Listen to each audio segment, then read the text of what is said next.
आप सभी साथियों को मेरा नमस्कार। साथियों, एसआईआर की प्रोसेस जनपदों में शुरू हो चुकी है। विभिन्न राज्यों में ये प्रक्रिया शुरू हो गई है और जनपदों में भी स्टार्ट हो चुकी है राज्यों के। तो इस प्रोसेस में जो गणना प्रपत्र दिए जा रहे हैं उसको आपको कैसे भरना है और आप मतदाता को कैसे बताएंगे कि किस प्रकार से इस प्रोसेस को करना है। तो आज की इस वीडियो में इसी को सीखेंगे कि गणना प्रपत्र को आप कैसे भरवाएंगे। हो सकता है कि आपको कुछ गणना प्रपत्र आपको ही भरने पड़े, मतदाता नहीं भर पाएगा, तो आपको उसकी हेल्प भी करनी होगी। तो इस प्रोसेस को आपको कैसे करना है, तो यहाँ पर आपको गणना प्रपत्र दिखाया जाएगा और कैसे भरना है, सारी प्रोसेस आपको यहाँ पर बताई जाएगी। तो सबसे पहले हम एक गणना प्रपत्र को यहाँ पर ओपन करेंगे। तो ये है गणना प्रपत्र जो दिया जा रहा है।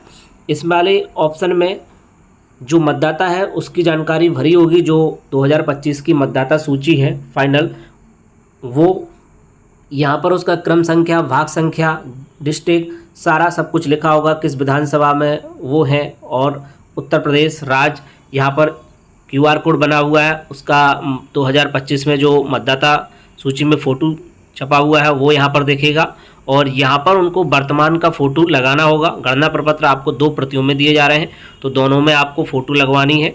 पूरी डिटेल ये भरी होगी।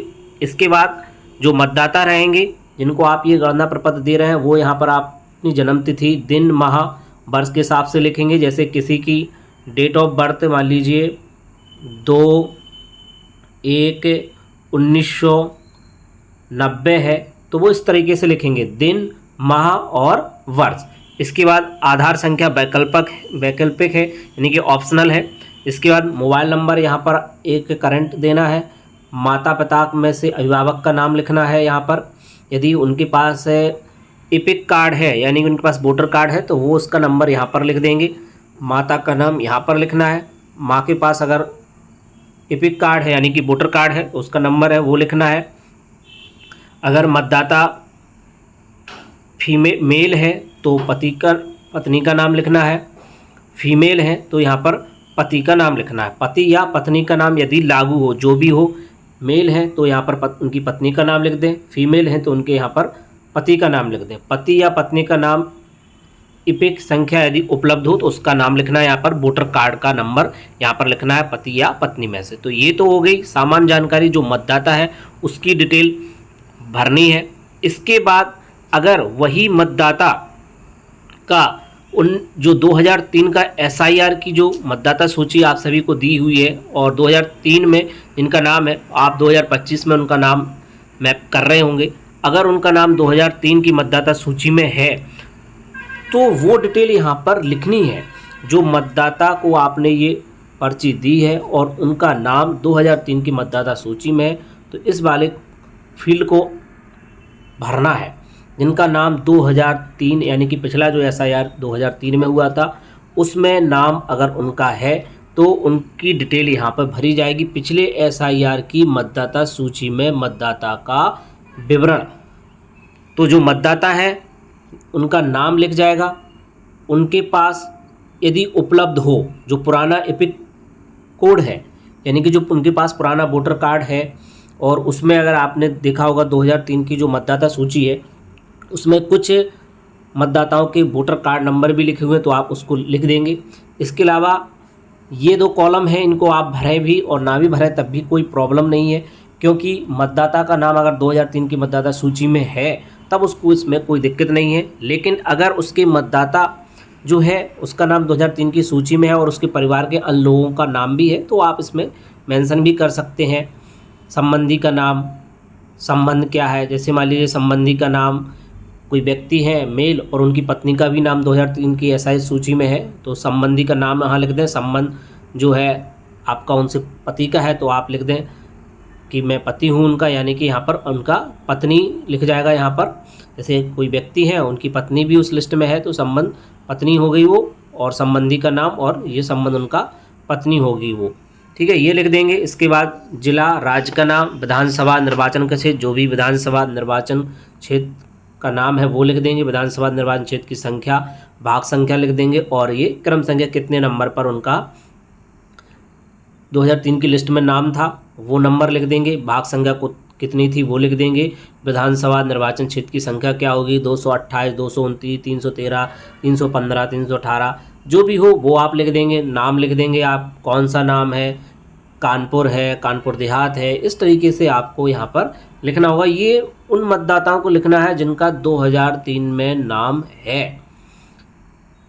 पिछले एसआईआर की मतदाता सूची में मतदाता का विवरण, तभी इस फील्ड को भरा जाएगा। अब अगला ये वाला ऑप्शन देख रहे हैं आप, पिछले कॉलम में दिए गए संबंधी का विवरण पिछले एसआईआर के अनुसार। तो यहाँ पर देखिए, जैसे कोई मतदाता है 2025 में है लेकिन वो 2003 में नहीं है, लेकिन उनके पिताजी उस 2003 की सूची में हैं, तो पिछले कॉलम में दिए गए संबंधी का विवरण तो आप यहाँ पर लिखेंगे। जी हाँ, तो जो मतदाता हैं 2003 की सूची में उनका नाम नहीं है, लेकिन 2003 की सूची में उनके पिताजी का नाम है, तो पिताजी का नाम और पिताजी का जो नाम था उनका उस समय वोटर कार्ड क्या था वो नंबर लिख देंगे। संबंधी का नाम, कौन संबंधी है वो और उनका संबंध आप यहाँ पर लिख देंगे। 2 बार नाम यहाँ आ जाएगा। पिछले कॉलम में दिए गए संबंधी का विवरण पिछले एसआईआर के अनुसार, नाम, इपिक संख्या, संबंधी का नाम और संबंध, जिला, राज्य का नाम, विधानसभा क्षेत्र का नाम, विधानसभा निर्वाचन क्षेत्र का संख्या, भाग संख्या और क्रम संख्या। तो ये चीज़ें आपको इस पर लिखनी होंगी। तो इस तरीके से आप इस फॉर्म को भरेंगे। इसमें एक बात और ध्यान देने की ज़रूरत है, सिर्फ ये ज़रूरी नहीं है कि पिता का ही नाम हो, दादा दादी का भी नाम हो सकता है। तो जो दादा दादी हैं उनका नाम आप यहाँ पर लिख देंगे। संबंधी का नाम फिर से आप यहाँ लिख देंगे। संबंध आपका उनके साथ क्या है, जैसे मान लीजिए आप उनके सन हैं तो आप सन हो जाएगा, ग्रांड सन है तो ग्रांड सन हो जाएगा।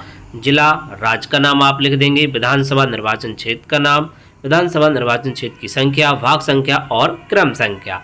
इसमें ध्यान रखें कि आपने अभी प्रोजेनी वाला किया होगा, उसमें आपने मतदाता को किसके साथ अटैच किया हुआ है वो ज़रूर आप मतदाता को बता दें कि उन्होंने आपको दादा के साथ अटैच किया हुआ है।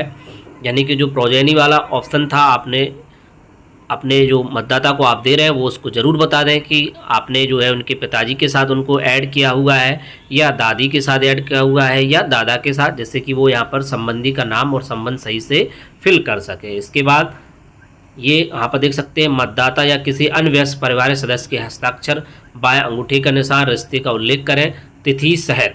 बीएलओ की घोषणा, मैंने उपरोक्त विवरण को पिछले एसआई मतदाता सूची में सत्यापित कर लिया है, बीएलओ के हस्ताक्षर। तो ये कार्य रहेगा।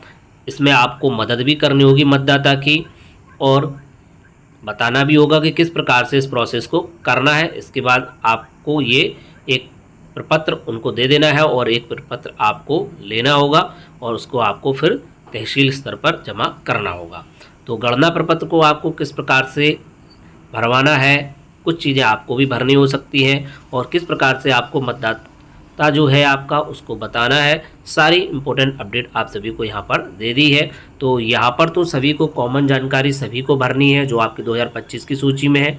ये वाला उनको भरना है जो 2025 की सूची में भी है और 2003 की सूची में है, उनको ये वाला भरना है और ये वाला तो सभी को भरना है। ये वाला वो भरेंगे जिनका 2003 की सूची में नाम है, आपके जो 2025 की सूची में भी है तो उनको ये भरना है और 2003 की में भी है।